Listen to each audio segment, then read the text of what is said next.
No primeiro livro e no primeiro capítulo do- dos discursos do Epiteto, que foram escritos pelo Arriano, discípulo dele, né? Ele coloca que de todas as faculdades que o ser humano tem, uma só é capaz de contemplar a si mesma. E é a possessão dessa capacidade que faz com que o ser humano seja capaz de julgar aquilo que lhe acontece, né? E ele dá exemplos como por exemplo, a gramática, ela pode julgar se algo está bem escrito ou não. A música, né, ela pode julgar as melodias, mas nenhuma dessas faculdades, e nem mesmo os sentidos, podem contemplar eles mesmos, julgar eles mesmos, voltar sobre si mesmos. Isso é uma capacidade que somente a nossa parte mais alta, né, a nossa parte racional, ou aquilo que depois Marcos Aurélio vai chamar de hegemonicon, né, ou princípio diretor, é capaz. Né? Só essa parte, porque nós conseguimos pensar, contemplar a nós mesmos e contemplar nossas próprias ações, e essa faculdade ela pode contemplar a si mesma. Epiteto chama isso de uma faculdade de raciocínio, né? Logistique, né? Então essa capacidade que o ser humano tem o distingue de todos os outros seres, né? É uma faculdade divina, né? Que nos foi dada justamente para que pudéssemos julgar aquilo que está dentro dos nossos poderes e aquilo que não está, que é a regra básica, né? Da regra de vida básica do estoicismo. Né? Saber aquilo que está dentro das suas capacidades e aquilo que não está dentro das suas capacidades, aquilo que está ao seu alcance de mudar e aquilo que não está no seu alcance mudar. Essa capacidade, essa faculdade, ele diz também que é o poder de fazer um uso correto das aparências das coisas, né? As aparências das coisas, como as coisas nos aparecem. Primeiramente, as coisas nos aparecem. Posteriormente, nós as julgamos. Tá? Então, primeiro, as coisas estão aparecendo para nós e sobre elas nós formulamos juízos. Né? Não importa se quanto tempo leve para nós fazermos esse tipo de juízo sobre o que nos acontece. Importa somente que as coisas nos aparecem, né, e nós as julgamos. Por exemplo, as julgamos agradáveis ou desagradáveis, né, boas ou más, e daí por diante. Essa faculdade é uma porção divina, né, dada por Zeus. Né? Ainda que Zeus aqui não queira necessariamente significar o Zeus mitológico, mas significa uma providência divina, a pronoia, né? Uma providência divina.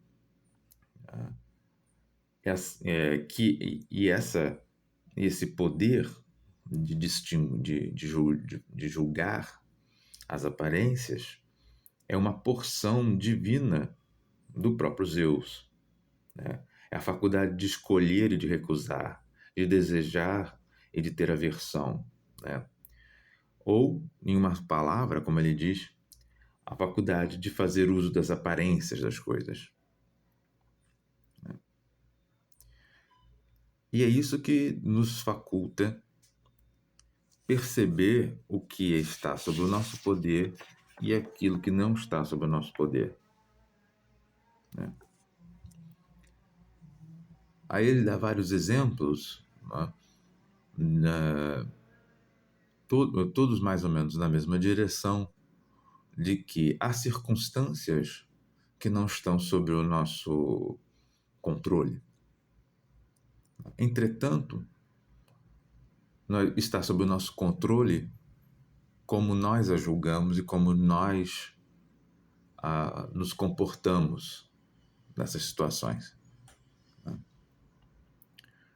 Então, o sujeito é condenado injustamente por um tribunal. Isso é um dissabor, uma tristeza, isso é uma desgraça. Mas, apesar disso, você não precisa ir para o cadafalso chorando, gritando, esperneando. Você pode ir para o cadafalso com dignidade, com dignitas, com força, com fortaleza, com coragem, com hombridade. É nisso consiste a distinção entre o que está sob o seu controle e o que não está.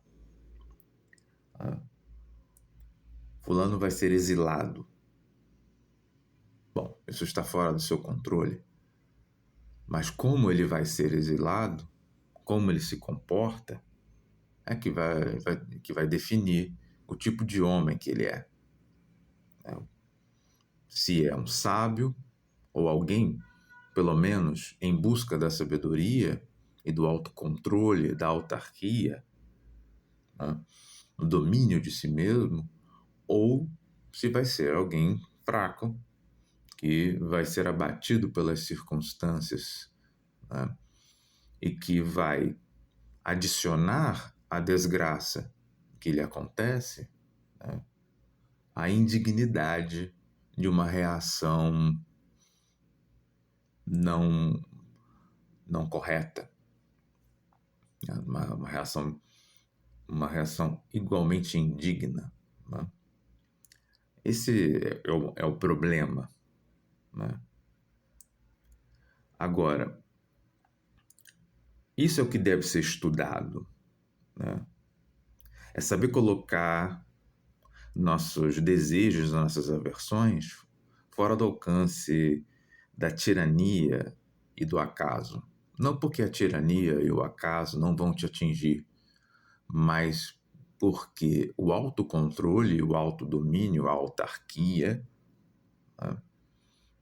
vai te facultar uma ataraxia, uma imperturbabilidade diante das coisas. Eu tenho que morrer? Eu devo morrer? Alguém vai me levar ao cadafalso? Sim, vou morrer agora. Mas, se eu for morrer dali a um tempo, se alguém me condena à morte, mas eu vou morrer daqui a um tempo, o que fazer nesse intervalo? A vida normal é viver como você sempre viveu, e não adicionar a vergonha àquilo que está te acontecendo. É assim que se torna, que alguém se torna um sábio, né? Aquilo que você não tem controle, você pode pelo menos ter o controle de como recebe esse infortúnio e esses acontecimentos externos. Graças a essa capacidade que os seres humanos têm, essa capacidade que é de origem divina, e provém de Zeus, que é a capacidade de se voltar sobre si mesmo, né? Nenhum ente material pode voltar sobre si mesmo, né? Nenhuma outra faculdade humana, o olho não olha a si mesmo, né? Por exemplo. Mas o pensamento, né, a forma mais alta da razão humana, consegue voltar-se sobre si mesma, né? E que por isso ela escapa das amarras das circunstâncias e pode julgar com precisão, né? E é claro, sempre de uma forma sempre sujeita a erros, né? Mas ela pode julgar progressivamente melhor, né, as situações pelas quais o ser humano passa e como reagir a elas, com virtude, com dignidade, com autocontrole, né? O que coloca o sábio fora, em certa medida, das próprias circunstâncias.